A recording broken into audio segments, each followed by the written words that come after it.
Egypt, land of pharaohs and pyramids, where time itself seemed to bow before the weight of millennia, yet by the mid-4th century BC, this once mighty civilization was a shadow of its former glory, its people yearning for a savior. From the north, a young king, barely out of his teens, swept across the known world, conquering all in his path. Alexander the Great. His eyes were set on the Persian Empire, and Egypt lay directly in his path. But what awaited Alexander in the land of the Nile was not the fierce resistance he expected.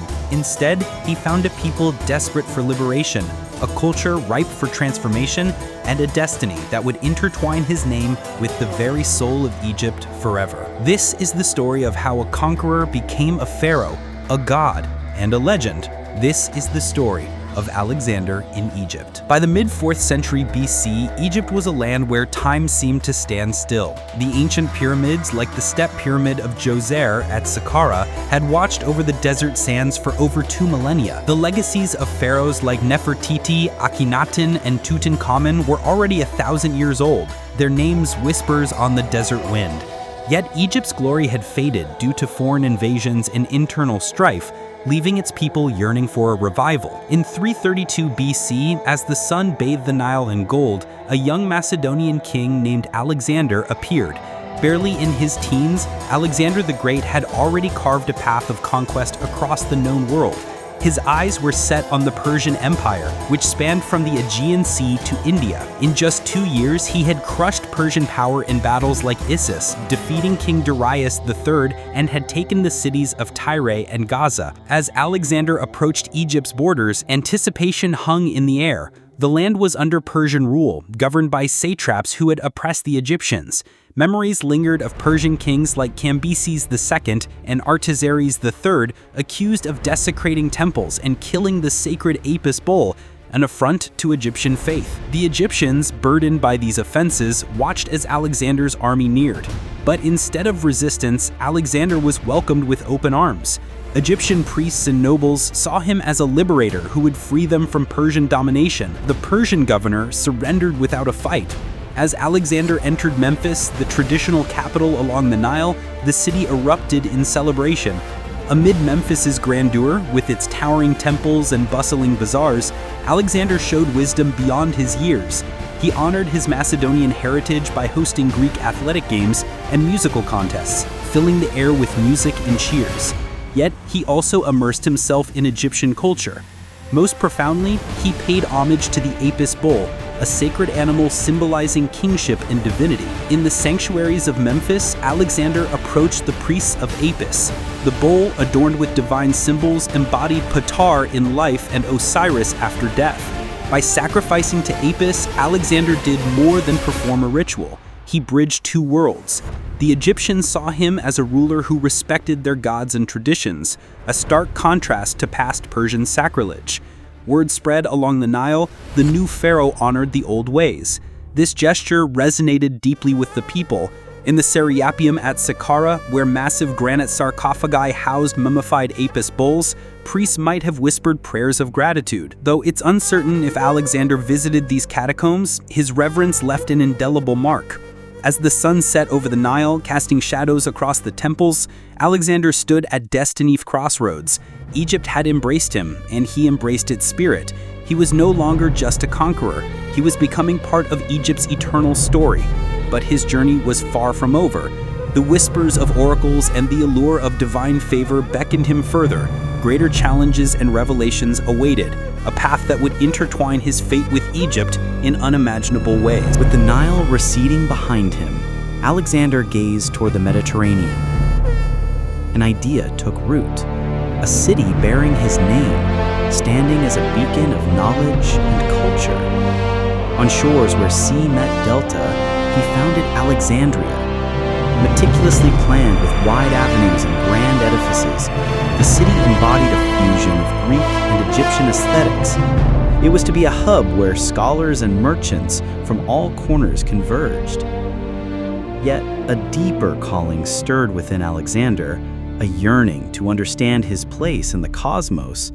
Tales reached him of the Oracle of Moon at the Siwa Oasis, a mystical sanctuary deep in the Libyan desert where gods spoke through priests. Undeterred by the treacherous journey, Alexander led a small contingent across unforgiving sands. The desert tested them with scorching days and cold nights, but they pressed on, guided by omens and stars. At last, Siwa's verdant palms emerged like a mirage made real. Upon arrival, priests greeted Alexander with reverence, calling him the son of Amun, a declaration that shook him. Entering the sacred temple, he stood before the god's effigy, the air thick with incense and ancient weight. What transpired remains a mystery, but when he emerged, his countenance had changed.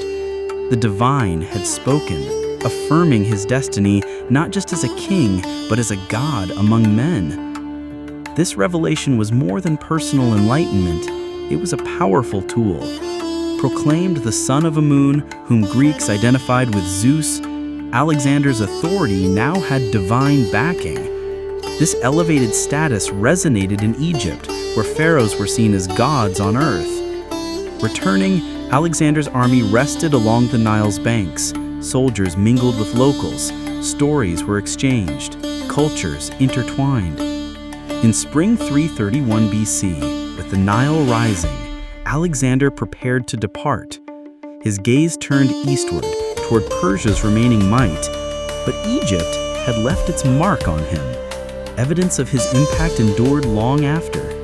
In Thebes, at Luxor Temple, artisans carved his likeness into stone. Within the holiest chambers, Alexander was depicted not as a foreign conqueror, but as a traditional Egyptian pharaoh.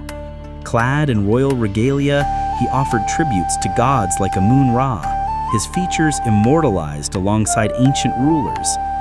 These images were more than art. They symbolized a new era.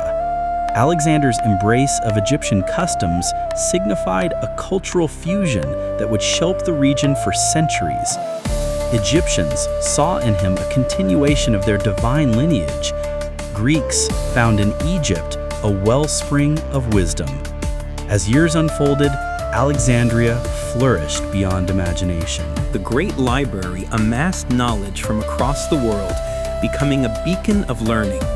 The lighthouse of pharaohs rose from the harbor, its light guiding sailors, a metaphor for the enlightenment the city offered. But fate is inexorable. At 32, Alexander's life was cut short. His vast empire left without its unifying force. In Egypt, however, his legacy endured. The Ptolemaic dynasty, founded by his general Ptolemy, continued the synthesis of Greek and Egyptian cultures. Cleopatra, the last of the Ptolemies, became a symbol of this enduring fusion. His footprints may have faded, but his influences carved into Egypt's bedrock. The stories, monuments, and cultural tapestry bear witness to when history was forever altered. Alexander the Great became more than a name. He became a legend woven into Egypt's eternal narrative. For centuries, the Great Sphinx of Giza has stood as a silent guardian of Egypt's Giza Plateau, watching over the pyramids and the Nile. Its lion's body and human head have inspired myths, legends, and scholarly debate. But beneath its imposing form lies a deeper enigma. What secrets does the Sphinx hold? And who were the architects behind its creation? The rediscovery of the Sphinx happened long after its original construction. For much of its history, it was almost entirely buried under sand, with only its head visible. In 1817, Italian explorer Captain Giovanni Battista Caviglia led an early excavation, clearing some of the sand to reveal more of the body. Yet there were no signs of entrances or hidden chambers. The major breakthrough came in the 1920s and 1930s when French Egyptologist Émile Barré conducted a more systematic excavation, fully exposing the Sphinx's body. Evidence of subterranean passages led to speculation about what lay beneath this ancient monument. Could this be the legendary Hall of Records, a hidden repository of ancient knowledge from a pre-dynastic civilization? In the 1970s and 1980s, modern technology like ground-penetrating radar and seismographs was used by archaeologists such as Dr. Mark Lenner and John Anthony West. Their findings revealed anomalies, hollow spaces beneath the Sphinx, raising new questions. What were these voids for? Were they ritual chambers, tombs, or something more? These discoveries have sparked the imagination of both scholars and the public. Many speculate about ancient knowledge hidden within these tunnels and chambers, which remain largely unexplored. The idea of the Hall of Records, a fabled repository of wisdom from a pre-dynastic civilization, persists, though no solid evidence has confirmed its existence. As for the dimensions of these hidden spaces, some tunnels extend nearly 30 meters, with chambers reaching heights of 5 meters. The complexity and scale of these cavities astonish researchers, as their construction would have required precise engineering to avoid damaging the Sphinx above. Could a civilization over 4,000 years ago really have achieved this with primitive tools? One particularly mysterious feature is a metal hatch discovered on the Sphinx's head during a 20th century restoration. While some believe it's a modern addition for maintenance, others suggest more fantastical possibilities. Was this hatch a secret entry to hidden chambers? Could it be a relic of a lost technology designed by the builders for some unknown purpose? The question remains, who built the Sphinx and how did they achieve such a perfect blend of form and function? The Sphinx is an impressive 240 feet long, 66 feet high, and 62 feet wide. Carved from a single mass of limestone bedrock, its weight is estimated at 200 tons. Its dimensions are comparable to a modern football field, and its height rivals a 6-story building. Given the rudimentary copper tools available to the ancient Egyptians, this achievement seems almost impossible. While scholars attribute the construction of the Sphinx to Pharaoh Khafre around 2500 BCE, some researchers believe it may be much older. Evidence of water erosion suggests the Sphinx may have been exposed to heavy rainfall centuries ago, dating it as early as 10,000 BCE. This theory challenges conventional timelines, suggesting the Sphinx was constructed by even an older lost civilization. Could the Sphinx have been constructed by a forgotten culture, equipped with knowledge and technology far beyond what we attribute to the Egyptians? The discovery of hidden chambers beneath the monument only adds to this speculation. Were these spaces used to store ancient texts, or perhaps to honor deities through ritualistic practices? Yet, as we uncover more about the Sphinx, the techniques used to build it remain just as mysterious. How did these ancient builders move and shape the enormous stone blocks? Theories abound about the construction methods. It is believed that tens of thousands of laborers worked together using wooden sledges and water-lubricated sand to transport massive stones across the desert. While modern experiments have shown this method is possible, some argue that a lost technology or unknown knowledge must have been involved. More speculative theories propose that the builders might have used advanced tools or sound resonance to manipulate the stone. The deeper we dig into the mysteries of the Sphinx, the more questions we uncover. But one thing is certain as we continue to explore the hidden chambers beneath the Sphinx. The story of its creation grows ever more fascinating. History, it seems, is never truly set in stone. New discoveries and secrets lie waiting to be uncovered. Perhaps the greatest mystery of all is not what the Sphinx reveals, but what it continues to keep hidden. In the shadow of the Sphinx, we are left wondering who built this ancient monument and why. How did they achieve such precision, and what was the true purpose of the Sphinx and its surrounding megastructures?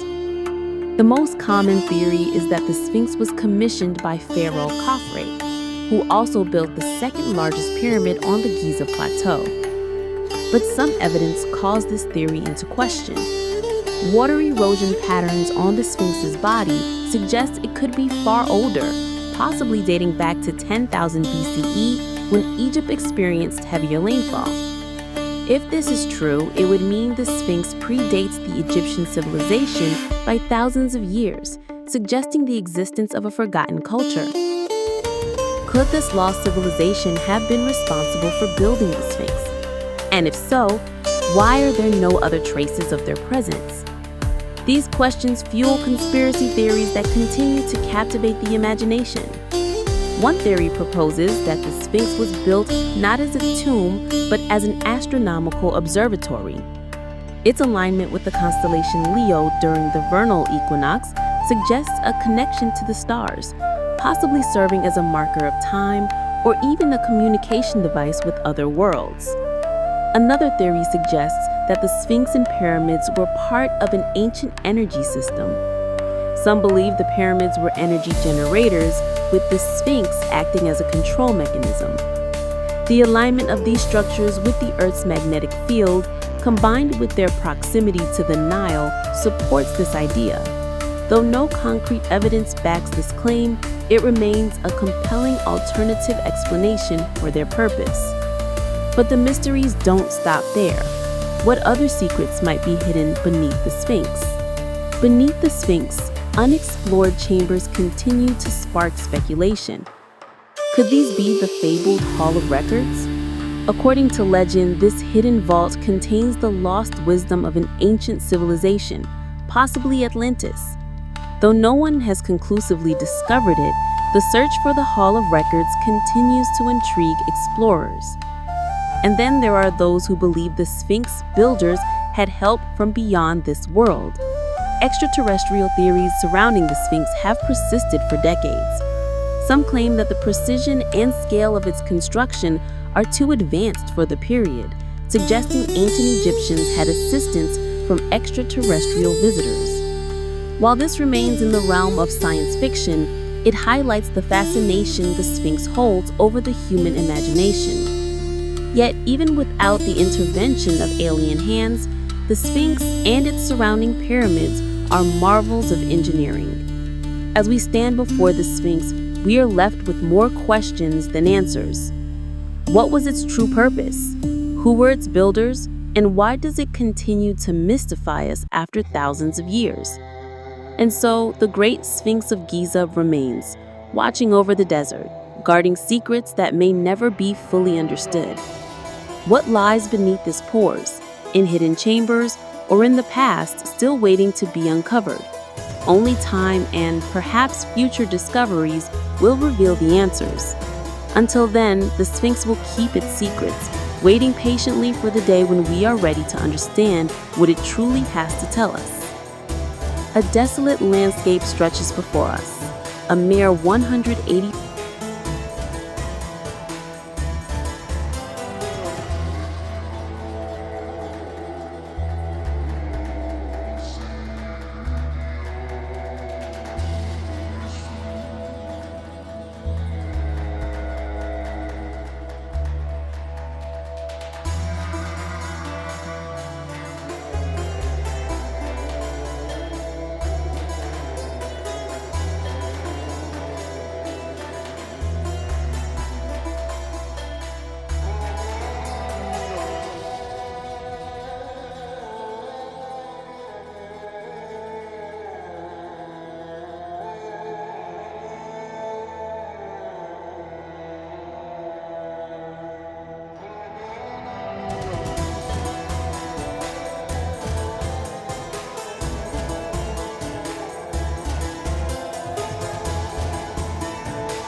The mind reels at the sheer scale of this undertaking.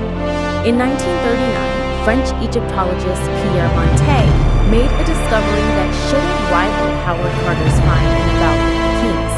He uncovered the royal tomb complex at Tanis, containing 3 intact burial chambers. The treasures within were breathtaking: golden masks, bracelets, tableware, necklaces, and ornate sarcophagi, all crafted with exquisite artistry. Had it not been for the outbreak of World War II, these treasures would undoubtedly be as famous as Tutankhamun's.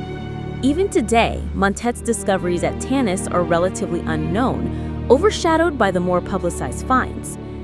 The exact cause of Tanis's decline remains a puzzle. The conventional narrative favored by many Egyptologists points to a shift in political power, with cities like Sais and eventually Alexandria rising to prominence. The changing course of the Nile is another factor. As the river shifted, it likely caused flooding and erosion, rendering the area less habitable. However, let's delve deeper. If the city was simply abandoned, wouldn't the inhabitants have taken their valuables? Why leave behind hordes of treasure? The photographs from the initial rediscovery of Tanis reveal a scene of almost biblical destruction, and perhaps there's a reason for that. Remember, Tanis is the biblical zone. In Ezekiel 30:14, the prophet foretells its doom. I will lay waste to Upper Egypt, set fire to Zoan, and inflict punishment on Thebes. Could this be a clue? Egypt's fertile lands and strategic location have made it a battleground for millennia. Alexander the Great, the Sasanian Persians, and the Crusaders all marched through this region, leaving their mark. Could fierce battles have contributed to Tanis's destruction? Earthquakes, too, have plagued Egypt throughout history. While they could explain some of the damage, they don't account for the scorch marks found on many artifacts. Look closely at the statue.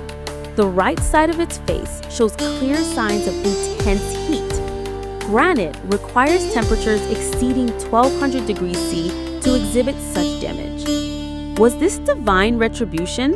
A lightning strike? A meteor airburst? Or the result of a more earthly weapon? One intriguing possibility is Greek fire, a devastating incendiary weapon used by the Eastern Roman Empire from around 672 AD. This terrifying concoction, likely a mixture of naphtha and quicklime, could ignite upon contact with water and was projected from flame-throwing devices. Could Greek fire have been used to raise Tanis? While primarily a naval weapon, it's conceivable that Greek fire or a similar incendiary technology could have been adapted for land-based warfare. The destruction at Tanis, particularly the scorched stone that requires temperatures exceeding 1200 degrees C to achieve, align with the potential destructive power of such a weapon. While the specter of Greek fire is certainly captivating, there's another, perhaps more grounded explanation for the intense fire damage at Tanis. We must remember that Tanis was a major religious and administrative center for centuries. It's conceivable that large-scale industrial or ritualistic activities involving intense, sustained heat took place within the city. It's important to note that this explanation doesn't necessarily contradict the others. A natural disaster, a battle, or even an attack using incendiary weapons could have triggered the initial blaze, which then escalated due to the presence of industrial or ritualistic activities, or simply because of the abundance of flammable materials within the city. This scenario, while perhaps less dramatic than divine wrath or ancient superweapons, is firmly rooted in the realities of daily life in an ancient city. It reminds us that even seemingly mundane activities, when combined with unfortunate circumstances, can have a profound and lasting impact on the historical record. The fire marks at Tanis, therefore, could be a testament to not a single catastrophic event, but to the complex interplay of human activity and the ever-present threat of fire in a world before modern fire prevention and suppression techniques. So the sands of Tanis hold their secret still. Was this once great city ravaged by the wrath of gods?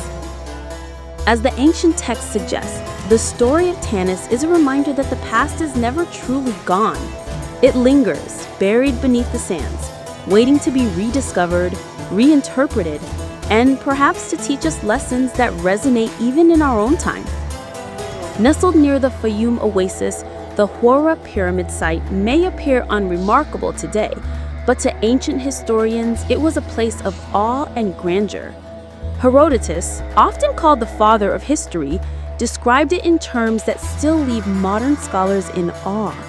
He recounted that, compared to the labyrinth he encountered, even the grandest Greek temples and pyramids paled in both effort and expense. It was a structure of such enormous scale and complexity that it surpassed even the famous pyramids of Egypt. For centuries, however, many dismissed his account as fanciful or exaggerated, especially given Herodotus' reputation for embellishment. However, as time passed, more of his descriptions have been vindicated, particularly regarding his accounts of Lake Moeris near Hawara.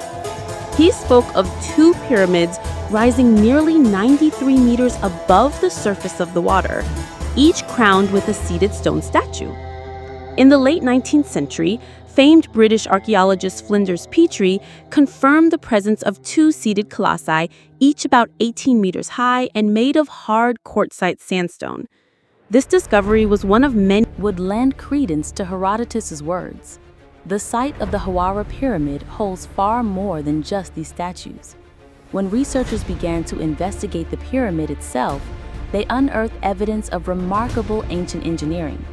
Despite its present appearance, a crumbling pile of dark mud, the pyramid conceals a megalithic core built with astounding precision. Beneath its decayed exterior, the masonry is of exceptional quality, with blocks fitted so tightly that not even a blade could slip between them. This core represents 2 distinct types of ancient technologies. One, the megalithic stone core, and the other a more fragile mud brick construction that has long since crumbled. Flinders Petrie, a pioneer in the study of ancient Egyptian architecture, was the first to delve into this mystery in detail. He noted that the stone casing of the pyramid had been removed during Roman times, leaving the interior exposed to the elements. Unlike other pyramids of the time, the entrance to this one was on the south side, not the north, and lay at ground level. It was designed with descending passages that had ramps on both sides, resembling a system for moving heavy cargo. This unique layout distinguished the Hawara pyramid from others in Egypt, leading Petrie to believe that its original purpose may have been different from typical pyramids. One of the most astonishing aspects of the structure is its system of trapdoors, massive stone slabs weighing around 20 tons each, designed to seal off passageways. Petrie discovered 3 such trapdoors, all of which had been left open. His exploration of the pyramid led him to a central chamber carved from a single block of quartzite sandstone, forming a large tank-like structure in which a sarcophagus was placed.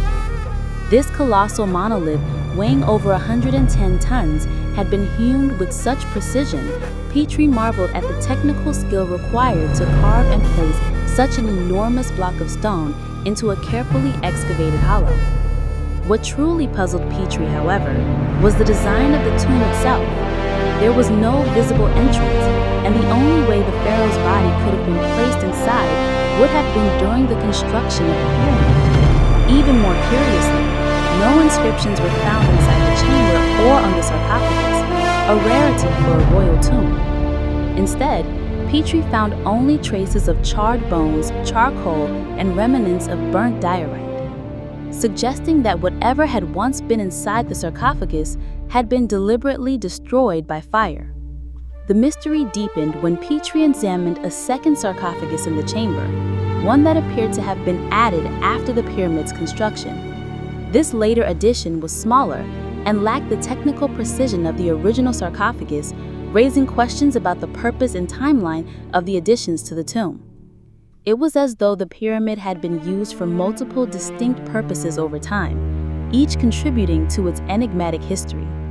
While Petrie focused on the pyramid, he also uncovered evidence of a much larger structure nearby, the legendary Labyrinth of Egypt, which had long been mentioned in ancient texts. Herodotus had described it as a massive complex of 3,000 rooms arranged in a maze-like formation, some above ground and others below. He was forbidden from entering the underground chambers as they were said to house the tombs of kings and sacred crocodiles. Yet what Herodotus saw above ground left him awestruck, and later historians would echo his astonishment.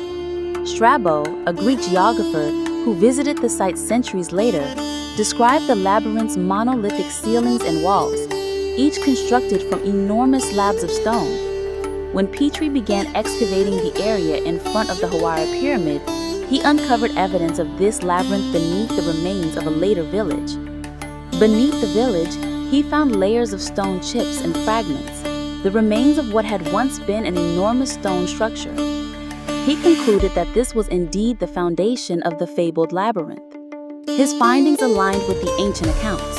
The structure was so large that, as he noted, it could have contained the temples of Karnak and Luxor within its boundaries. However, the labyrinth had long since been destroyed, its stones quarried and repurposed by later generations.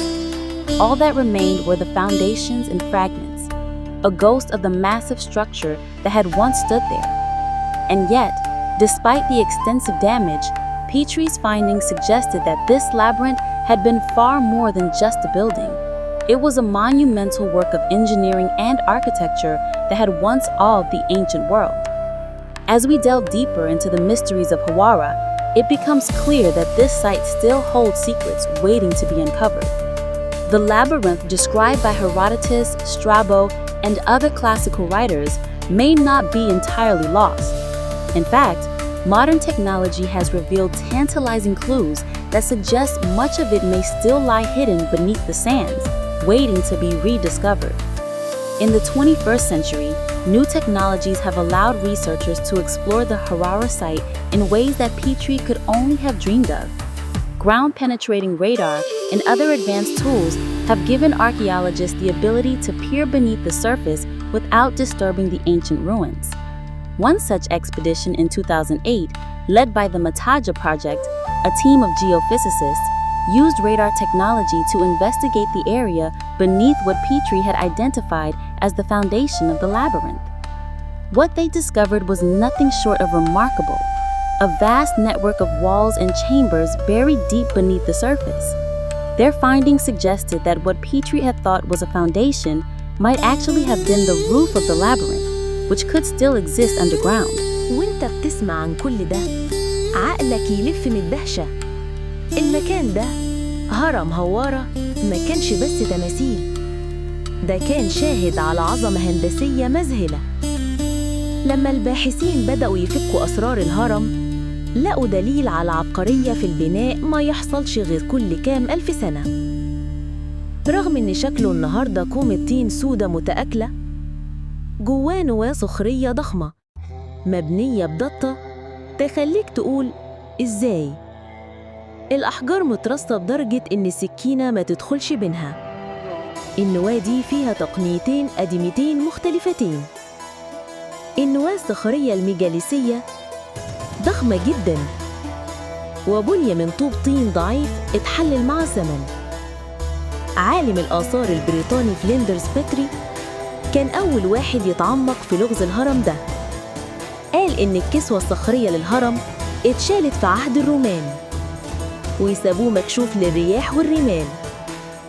المدخل مش في الشمال زي باقي الأهرامات، لأ، المدخل في الجنوب وعلى مستوى الأرض، وجواه ممرات نازلة على الجنبين فيها مسارات شكلها شبه نظام نقل بضائع تقيلة.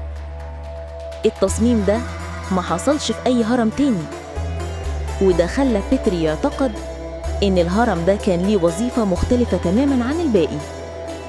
بس أغرب حاجة كانت أبواب الفخاخ، ألواح حجرية وزنها حوالي 20 طن، معمولة مخصوص عشان تسد الطرق وتمنع التسلل.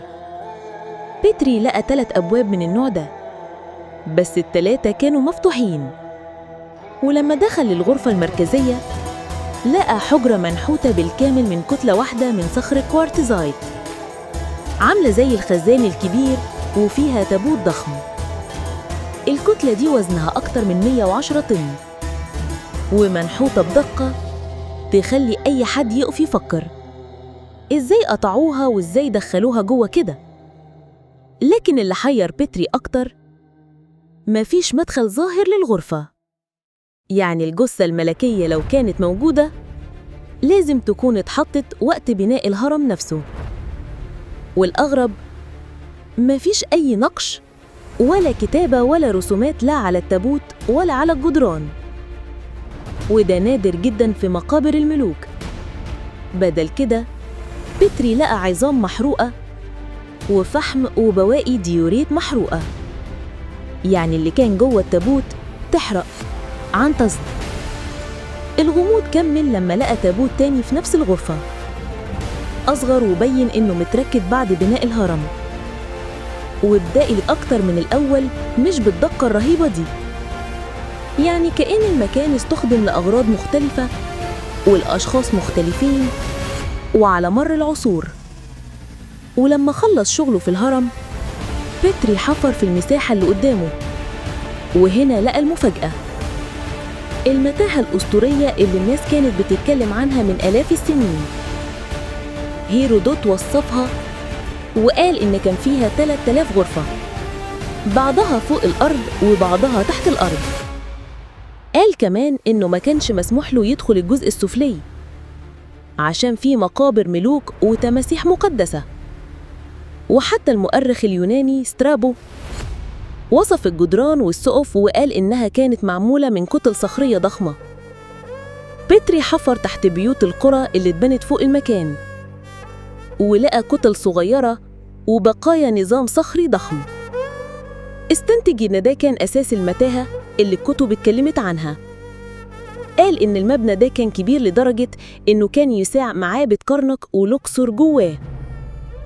بس للأسف المتاهة تهدمت والأحجار اتشالت وتعاد استخدامها، واللي فاضل شوية بقايا شبح من الماضي العظيم. بس حتى مع كده بيتري كان مقتنع إن المتاهة دي ما كانتش بس مبنى، دي كانت عمل هندسي فني ومعماري عبقري. وبينما بنغوص أكتر في أسرار هوارة، بيبان إن في حاجات لسه مستخبية. التكنولوجيا الجديدة في القرن ال21 سمحت للباحثين يشوفوا حاجات بيتري ما كانش يقدر يشوفها. بالرادار المخترق للأرض قدروا يعملوا مسح للمنطقة تحت أساس المتاهة. وفي سنة 2008 مشروع ماتاجة بقيادة فريق جيوفيزيائيين كشفوا عن شبكة من الجدران والغرف مدفونة تحت الأرض. النتائج دي قالت المكان اللي بيتري كان فاكره أساس ممكن يكون هو سقف المتاهة، وإن بقية المبنى لسه موجود تحت الرمال. في النهاية، هل متاهة هوارة حقيقية؟ هل الجزء الأكبر منها لسه مستني يتكشف؟ وهل العالم جاهز يسمع الحكاية الكاملة؟ لسه عندنا أكتر مما نتصور مستخبي جوه القبال، مستني اللي يسمعه. The radar scans revealed a grid of rooms and passageways at depths of 8 to 12 meters, confirming the existence of a colossal structure that matched the descriptions given by ancient historians. Despite the significance of these findings, the news was met with unexpected resistance. Egypt's Supreme Council of Antiquities, led by Zahi Hawass, requested that the results be withheld from the public, citing concerns about national security. The Mataja team faced delays and obstacles, but after 2 years, they were finally able to publish their report. Their findings supported the ancient accounts of a labyrinth that was far larger than any temple known in Egypt, a structure that had remained hidden beneath the sands for millennia. The labyrinth's complexity and scale raised even more questions about its purpose. Why would such an enormous structure be built underground? And what was it used for? Some researchers speculated that it could have been a secret repository, a place where valuable artifacts or knowledge were stored. Others suggested that it might have served as a ceremonial or religious center, its labyrinthine corridors and chambers designed to disorient and awe those who entered. One of the most intriguing aspects of the labyrinth is its apparent age. The orientation of the structure, which is tilted by 20 to 25 degrees compared to the nearby Herwara pyramid, suggests that it may be much older than the painting. However, Cromer's original findings, meticulously detailed in his extensive 1978 publication, Settlement Finds from the Early Old Kingdom in Giza, Austrian Excavations 1971 to 1975, paints a far more nuanced and intriguing picture. While acknowledging the undeniable presence of 4th Dynasty materials, Cromer also identified a significant number of artifacts that he dated to the 1st, 2nd, and 3rd dynasties of the early dynastic period. Even more provocatively, he believes some artifacts even hinted at pre-dynastic activity on the plateau, predating the unification of Egypt under Narmer, also known as Mimas. This raises a fundamental question that challenges the conventional narrative. Was the Cromer dump merely a convenient disposal site for the 4th Dynasty builders, or was it a repository for materials from a much older settlement, a vibrant community that thrived on the Giza Plateau long before the pyramids were conceived? In his 1972 preliminary report, Cromer put forward a bold and, at the time, radical hypothesis based on his initial findings. He proposed that an extensive settlement existed on the site of the Giza Plateau, flourishing from the 1st dynasty through to the 3rd dynasty. He postulated that at the beginning of the 4th dynasty, this settlement was deliberately demolished to make way for the construction of the royal necropolis, a grand project that would forever transform the landscape. This interpretation directly challenges the long-held view of Giza as a relatively vacant landscape before the 4th dynasty, suggesting instead that it was a site of significant human activity for centuries prior to the pyramids were conceived. In his 1972 preliminary report, Cromer put forward a bold and, at the time, radical hypothesis based on his initial findings.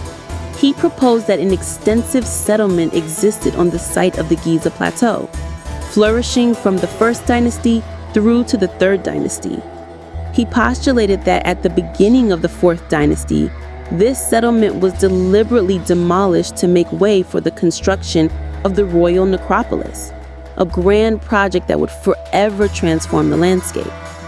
This interpretation directly challenges the long-held view of Giza as a relatively vacant landscape before the 4th dynasty, suggesting instead that it was a site of significant human activity for centuries prior to the pyramids were conceived. Cromer's claims were not merely based on speculation, but on a careful analysis of the artifacts unearthed from the dump. Let's delve deeper into the key pieces of evidence that support his hypothesis. Pottery, a ubiquitous find in archaeological context, often serves as a crucial indicator of chronology and cultural affiliation. Cromer identified numerous pottery shards within the dump that exhibited decorative scratch marks reminiscent of styles associated with both the pre-dynastic Naqada II culture 3500 to 3200 BCE and the early dynastic cultures of Lower Egypt. The presence of these distinct pottery styles suggests that the Giza settlement may have had connections to or was even inhabited by people from these earlier periods. Perhaps the most compelling and chronologically significant evidence comes from the clay ceilings found within the dump. Clay ceilings were used in ancient Egypt to secure containers, doors, and documents, often bearing impressions of cylinder seals or stamps that identified the owner, official, or institution responsible. Cromer discovered several clay ceilings depicting animal figures, hieroglyphic symbols, and geometric patterns. Based on stylistic comparisons with other sites, he confidently dated a number of these ceilings to the Thainite period, a term used to describe the early dynastic period, dynasties 1 and 2, when the city of Thinis, near Abydos, served as the capital. In addition to pottery and ceilings, Cromer also uncovered a variety of stone tools, including fishing hooks, blades, and triangular scrapers. While these types of tools are not always definitively datable, as their forms can persist for long periods, their presence is consistent with pre-dynastic and early dynastic technologies. Their context within the dump alongside the pottery and ceilings strengthens the possibility of their earlier origins. Furthermore, the discovery of faience tiles within the dump adds another layer to the argument. Faience, a glazed ceramic material, was often used in royal and elite contexts. Cromer noted the similarity of these tiles to those found in the southern tomb of Djoser, the first pyramid builder of the Third Dynasty, located at Saqqara.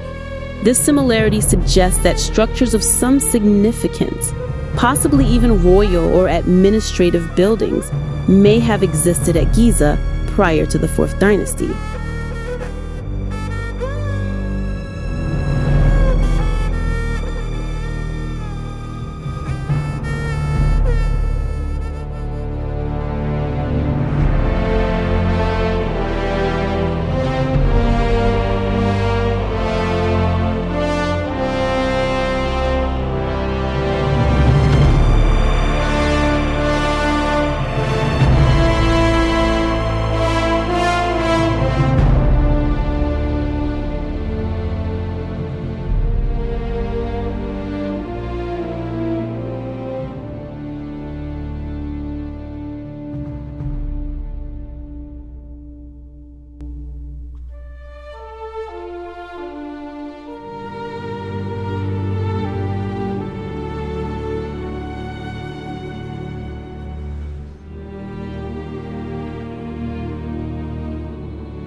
For Debicic, the true purpose of transparency and transposition was not only to complete an idea, but to clarify it in a way that transcended traditional communication methods.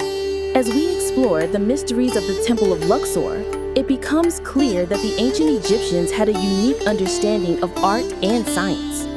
Their use of transparency and transposition reflected a worldview that connected the physical and metaphysical, the material and immaterial. Transparency in particular hinted at a belief that solid matter was deceptive, with the light or knowledge itself as the true fundamental reality. Debicic's discoveries at the Temple of Luxor did more than challenge traditional views of Egyptian architecture. They opened the door to a new understanding of how the Egyptians viewed the world. Through transparency and transposition, Debicic uncovered a sophisticated system of thought that extended beyond the temple. He believed that this system could be found in other artifacts, such as papyri, which contained multi-layered meanings to be understood holistically. Transparency, for example, was more than an architectural technique. It represented a deeper philosophical belief. By prioritizing light over solid matter, the Egyptians expressed a worldview that saw physical reality as secondary to the metaphysical. Debicic suggested that this belief in the primacy of light explains why transparency was central to the Temple of Luxor's design. The stone blocks weren't just barriers, but conduits for knowledge and understanding. Transposition added yet another dimension to this philosophy, emphasizing the importance of seeing beyond the surface. To understand the temple fully, one had to move through it, experiencing the connections between different spaces and symbols. This design reflected an understanding of spatial awareness and perception that resonates with modern psychological theories such as Gestalt psychology. Gestalt psychology, which emerged in the early 20th century, focuses on the idea that the whole is greater than the sum of its parts. Human perception organizes individual elements into a unified whole, rather than analyzing each part in isolation. Gestalt theory emphasizes the importance of perceiving the overall form. The Bichet focused on perceiving the entire meaning of the temple. The Bichet's discoveries lead to profound questions. Who were the true sources of this knowledge? Were the Egyptians responsible for developing these advanced ideas? Or were they inheritors of wisdom passed down from an even older civilization? And what can these ancient ideas teach us about the nature of reality?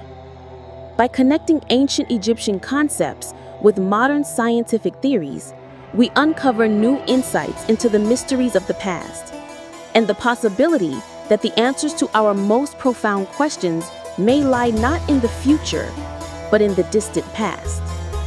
Imagine a world where time itself is a malleable force, where the boundary between life and death blurs, and immortality is no longer a dream, but a carefully guarded secret. This is the legend of Thoth, the mysterious god of wisdom from ancient Egypt. He's said to have discovered the key to eternal life, not through mysticism, but through methods that defy modern understanding. Could the ancient Egyptians have had access to technologies beyond our grasp? Or is there something deeper hidden in the sands of time? Our journey begins at the Serapeum of Saqqara, an ancient site where massive stone boxes weighing over 70 tons were carved with such precision that even modern engineers are baffled. These boxes, made from solid diorite, one of the hardest stones in the world, seem impossible to have been created with the tools of the ancient world. But what if these were not merely tombs for the dead? What if they were advanced technologies allowing beings like Thoth to rejuvenate and transfer their consciousness into new bodies, effectively cheating death? Legend tells us that Thoth would leave his body in one of these boxes for 100 years, allowing it to recharge and heal while his essence continued in another form. Could this explain why Thoth, the god of knowledge, was so revered across cultures and millennia? If these rejuvenation chambers are real, could they hold the secrets to eternal life? And was Thoth's quest for immortality unique, or did others throughout history share this secret? To find more answers, we turn to Mesopotamia, where the Sumerian Kings List records the reigns of rulers who lived for tens of thousands of years. Among them were the Anunnaki, semi-gods with both divine and earthly attributes. Some reigned for 28,000 years, others for 14,000 years, lifespans that defy all reason. What could possibly explain these impossibly long reigns? Did these rulers possess knowledge that could extend their lives, similar to Thoth? Or was their understanding of life and genetic engineering even more advanced? The mystery deepens when we examine the Great Flood, a cataclysmic event mentioned in both Sumerian and biblical texts. This disaster marked the end of the antediluvian kings who ruled before the flood. Afterward, kingship was reintroduced, but the reigns were far shorter. Some rulers lived for hundreds of years, but the era of reign stretching tens of thousands of years was over. Why did this change occur? Could it be that the Anunnaki who once ruled humanity decided to limit the power of their successors? The text suggests that these new rulers were still connected to the divine, but they were no longer immortal. Could the Great Flood have been a deliberate reset of human civilization to control human potential, preventing any individual from becoming too powerful?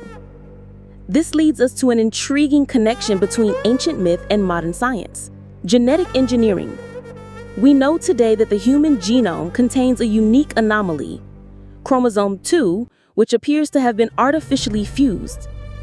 Geneticists estimate that this fusion occurred around 200,000 years ago, a timeline that aligns with the Sumerian accounts of the Anunnaki creating humans. Could this be evidence of genetic modification? Were humans deliberately created to serve the Anunnaki, not just as laborers, but as subordinates? Could our very lifespan, about 120 years, have been engineered as a form of control? Modern science also tells us that telomerase, the protective caps at the ends of our chromosomes, limit how many times the cell can divide. Once they degrade, we age and eventually die. In the Bible, it states that man's days shall be 120 years. Could this be a reflection of deliberate genetic tampering by the gods? Was humanity created with a built-in expiration date, ensuring we never lived long enough to rediscover the ancient knowledge of our creators? One of the most compelling stories supporting this theory is the Tower of Babel. Humans, united in their ambition, began constructing a tower to reach the heavens. Their goal was to reclaim the lost knowledge of the gods. But their efforts were stopped by Yahweh, also known as Enlil in Sumerian texts, who feared humanity was advancing too quickly. Enlil intervened, confusing their languages and scattering them across the earth. More importantly, he shortened human lifespans, ensuring no single generation would live long enough to challenge the gods again. Could the Tower of Babel have been more than just a symbol of human pride? Was it an effort to reclaim our lost potential, one that was deliberately suppressed by the gods? Could it be that our entire history has been shaped by a hidden agenda, a grand design orchestrated by beings like the Anunnaki? Have these forces deliberately limited human development to prevent us from reaching our full potential? Are our lifespans, social divisions, and languages all part of a long-term plan to keep humanity from rediscovering its ancient knowledge? As we piece together this ancient puzzle, we are left with unsettling questions. Were we created with limitations deliberately set to keep us subservient? Could it be that the division of cultures and the loss of ancient knowledge were part of a grand design to control human progress? Or is there a forgotten history, a legacy waiting to be rediscovered that could unlock the mysteries of our origins and perhaps our future? But what if these stories are not just myths? What if they are fragments of a larger puzzle? A puzzle that could offer profound insight into the hidden history of human existence. Let's return to the idea of genetic manipulation. Modern science has uncovered a unique anomaly in the human genome, chromosome 2, fused in a way that no other species on Earth exhibits. This genetic event is believed to have occurred around 200,000 years ago, a timeline eerily close to the Sumerian accounts of the Anunnaki creating humans for labor. If this fusion was deliberate, what does it mean for humanity? Could we have been engineered to serve the needs of an advanced race, wielding power beyond our understanding? Here's the real question. Could we still be under this influence today? As we unlock the mysteries of the human genome, are we on the verge of rediscovering the knowledge hidden from us for thousands of years? Could telomeres, once thought to be a natural limitation, hold the key to extending life far beyond what we've believed is possible? And if so, are there still forces at play preventing humanity from rising to its full potential? The truth may be hidden in ancient texts, unexplored history, or perhaps even encoded within our DNA. As we continue to explore these mysteries, the lines between myth, science, and reality will blur. The question remains, are we ready to discover the truth? Beneath the Giza Plateau, near the Great Sphinx and pyramids, lies a mysterious structure that may reshape our understanding of ancient Egypt. Known as the Osiris Shaft, this subterranean complex challenges conventional timelines. Could it predate the pyramids? And what was its true purpose?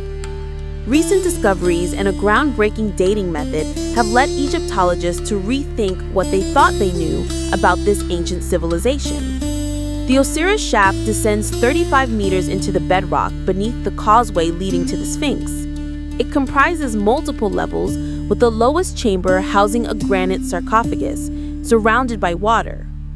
This chamber is sometimes referred to as the Tomb of Osiris. But what exactly was this structure intended for? Its purpose remains shrouded in mystery, with no clear answers in sight. One of the most intriguing aspects of the Osiris shaft is the unusual material used in one of the sarcophagi. Egyptologists discovered a stone unlike anything previously found in Egypt. How did it end up here, deep in the bedrock? Even stranger, the structure itself seems to have been designed without easy access in mind.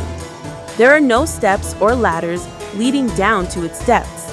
The ones installed now were placed there by modern archaeologists, suggesting that the ancient builders had no intention of facilitating frequent visits.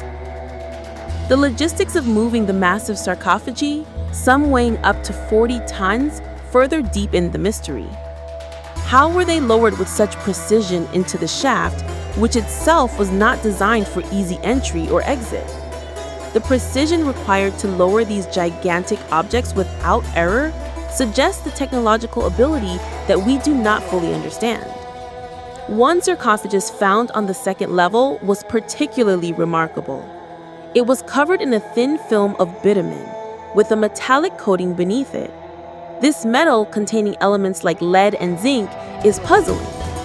Why use a metallic coating inside a sarcophagus? Lead in particular raises questions, as it is known today for its use in radiation shielding.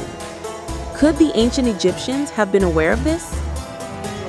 Moreover, measurements showed unusually high levels of gamma radiation inside the sarcophagus, further hinting at a function beyond burial. The method used to date one of these sarcophagi, called optical thermoluminescence, measures the last time the stone was exposed to light. The results suggested a date as far back as 3350 BCE, centuries before the accepted construction dates of the pyramids. This implies that the Osiris shaft could predate the pyramids and the earliest dynasties of Egypt. What's even more curious is the material of one sarcophagus, dolerite, an igneous rock not found anywhere in Egypt. In fact, after consulting with geologists, it was confirmed that there are no significant dolerite deposits in Africa large enough to produce a sarcophagus of this size. This means the stone was transported from outside the continent, perhaps from Europe or the Black Sea. The logistics of transporting a 40-ton block of stone across seas and deserts remains a mystery. Why didn't the builders use locally sourced granite or basalt, which would have been far easier to acquire?